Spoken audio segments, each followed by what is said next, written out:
গাজীপুরে একজন ইমাম সাহেবের 8 বছরের মাদ্রাসায় পড়ো একটি মেয়েকে বাবার সামনে থেকে বাবার বুকে বন্দুক ঠেকিয়ে খেপাকার অপহরণ করেছিল। এরকমটাই দেখছিলাম বা এরকমটাই শুনছিলাম। এর পিছনে বা সামনে কি আছে এগুলো কেউ দেখার চেষ্টা করে না, জানারও চেষ্টা করে না। মানে কিছু একটা পাইলেই বাংলাদেশ শেষ, কি শুরু হয়েছে বাংলাদেশে, মানে সরকার নিয়ে কথা বলা শুরু করে দেয়, দেশ নিয়ে কথা বলা শুরু করে দেয়। এর আগে পিছনে কি রহস্য আছে এগুলো দেখার চেষ্টাই করে না।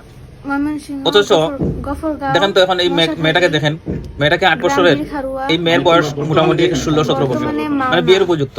যে উঠিয়ে দিয়েছে ওর সাথে তার প্রেমের সম্পর্ক ছিল, মানে যেদিন উঠে এর 2-4-5 দিন আগে তাকে নিয়ে মানে কোর্ট ম্যারেজও করছে। পরে যখন আবার মেয়ের পক্ষ থেকে এবং ছেলের পক্ষ থেকে এটা মিটমাট হয়, তখন ছেলে তার বাড়িতে যায়, মেয়ে তার বাড়িতে আসে। তখন এটা বিয়ের সম্বন্ধ যখন শুরু হয়, তখন মেয়ের পক্ষ থেকে মানে কোন রকম একটা বাধা বিঘ্নতার সৃষ্টি হয় মেয়ের বাবার পক্ষ থেকে। তখন কিন্তু তারা মানে মেয়েকে বিয়ে দিবে না এরকম একটা কথাবার্তা উঠে আসে। তখন ওই ছেলে পক্ষ আবার না অপারগ হয়ে তারা আবার যে কোনো ভাবে হোক মেয়েকে উঠিয়ে নিয়ে গেছে। এরকম নানান বিতিকিচ্ছা আছে আমরা শুনছি। কিন্তু ফেসবুকে কিছু মানে আজগবি কন্টেন্ট ক্রিয়েটর আছে, মানে তাদের গুজব দেখলে মনে হয় বাংলাদেশ পৌঁছে গেছে। কি শুরু হয়েছে, দিন দুপুরে ইমাম সাহেবের বুকে বন্দুক টেকিয়ে তার মেয়েকে দরজা ভাঙিয়ে নিয়ে গেছে, এই নানান টাইটেল দিয়ে মানে ফেসবুক বড়াই আলায়, মানে ওরা সাংবাদিক হয়ে যায় ভাইরাল হওয়ার জন্য, মানে যা তা কিছু শুরু করে দেয়। আমি প্রথমত প্রশাসনের দৃষ্টি আকর্ষণ করতেছি, এই ধরনের আজগবি মার্কা কন্টেন্ট ক্রিয়েটরদেরকে একটা একটা করে ছাঁটাই করা দরকার। সব কয়টাকে এই ধরনের ফাউল পোস্ট করার অপরাধে প্রত্যেকটাকে 1 বছরের জেল দেওয়া দরকার। দ্বিতীয়ত এই ধরনের তথ্যবিহীন কোনো একটা ঘটনা ঘটলে এটা রহস্য না জানা পর্যন্ত কোনো কন্টেন্ট ক্রিয়েটরে যদি এই ধরনের মানে নোংরা ভাবে এআই দিয়ে এডিট করে বা এটাকে মানে খারাপ বিশ্লেষণ করে পোস্ট করে, এদেরকেও আইনের আওতায় আনা হোক, ঠিক আছে, যাতে করে মানে দেশের বিভ্রান্তি সৃষ্টি না হয়। এই ঘটনাকে ভিত্তি করে মানে আমি এরকম পোস্ট দেখছি, মানে সরকার পর্যন্ত জড়িত করে ফেলছে। এই সরকারের আমলে এরকম শুরু হয়েছে, এটা সরকারের দোষ, সরকার দেশ চালাইতে পারছে না, দেশ চালাইতে পারবে না, নানান ভাবে সরকারকে গালি দিতেছে। এখানে কি সরকারের কোনো হাত আছে? ছেলে মেয়ে উপযুক্ত, তারা প্রেম করছে, পালিয়ে গেছে, বিয়ে করছে, ফ্যামিলি মানতেছে না, আবার উঠে নিয়ে গেছে, এটা তাদের ফ্যামিলির দোষ, এখানে সরকারের দোষ করতে যায়।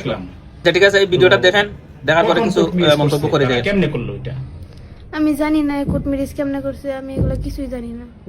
তোমার সাইন স্বাক্ষর নিছে? স্বাক্ষর নিছে, তারা আমার জোরপূর্বক সাইন নিছে, তারা হাত ধরে আমার লেখাইছে। তাহলে তোমারে তারা যে কদিন নিয়ে আটকায় রাখছে, কোথায় কোথায় রাখছিল তোমারে বলতে পারো? প্রথমে মনে হয় তার নানুর বাসায় রাখছিল, পরে কই কই রাখছে এটা আমি চিনি না। চিনো না, ঘরের ভিতরে আটকায় রাখছে। আচ্ছা, আমরা মিডিয়াতে দেখলাম কেউ কেউ বলতেছে যে তোমার নাকি 22,000 টাকা দামের মোবাইল দিছে, আসলে কি ঘটনা সত্য? আল্লাহর কসম এটা সত্য না। সত্য না? আচ্ছা আচ্ছা, তারপরে প্রেম সংক্রান্ত যে সমস্ত বিষয় বললো মিডিয়াতে দেখলাম যে ভাইরাল হয়েছে, যে তোমাদের মধ্যে রিলেশন ছিল আর কি পূর্ব থেকে, এরকম কোনো কিছু ছিল না? বলেও না, ওর সাথে এরকম কোনো সম্পর্কই ছিল না। না। আচ্ছা, মিডিয়াতে যা কিছু প্রচার হয়েছে, এখন যে মিডিয়াতে যা যা প্রচার হয়েছে, বিভিন্ন জন বলতেছে তার সাথে তোমার সম্পর্ক ছিল, প্রেম ছিল, তুমি স্বেচ্ছায় গেছো গা, হ্যাঁ ইচ্ছা করে গেছো গা, এগুলো কি সত্য? এগুলো ভুল। আচ্ছা, এগুলো ভুল তো বলছি। আর যে ব্যভিচার হয়েছে, জুলুম হয়েছে, সেই সম্বন্ধে তুমি বলো, কি চাও? আমি তারপর বিচার চাই। আচ্ছা, দেশবাসী কি তোমার জন্য বিচার করবে?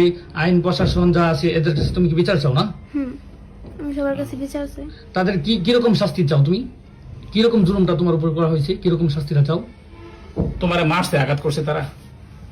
না, তারা আমার মারে নাই, তবে তারা যে আমার এত ভয় দেয়া নিয়ে গেছে, আমার সাথে এতগুলো করছে, আমার বাবার বুকে পিস্তল ঠেকাইছে, এগুলোর বিচার আমি চাই। তারা অনেক ভয় দেখাইছে, বাবারে মেরে লেবো, বাইরে মেরে লেবো, এরকম বলছে না? হ্যাঁ। আচ্ছা, ঠিক আছে।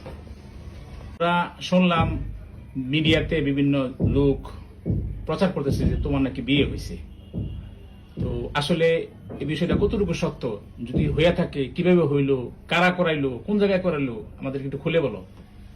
তারা আমার ধরে নিয়ে প্রথমে তার বন্ধুর বাসায় রাখছে, সুমিতার বাসায় রাখছে। পরে সুমিতার বাসা থেকে সুমিতার বাসা থেকে আমার নিচে রাত্রে মাগরিবের দিকে একটা রিসোর্টে, পরে রিসোর্ট থেকে রাতের 10টার দিকে আরেকটা রেস্টুরেন্টে নিয়ে আইছি। পরে রেস্টুরেন্টে না আরো ওর বন্ধুরা অনেকেই, উজ্জ্বল, সুমিত, আরো এই যে পাপ্পু এও ছিল, আবার সুহান রে মনে হয় উকিলেই দিছে, এমনি বিয়ে পড়াইছে। আর সুহানের আব্বু ছিল, আরো বন্ধুরা ছিল। কাজী বইলে কোথায় তারা? ছেলের যারা ছিল, বাচ্চু ছিল।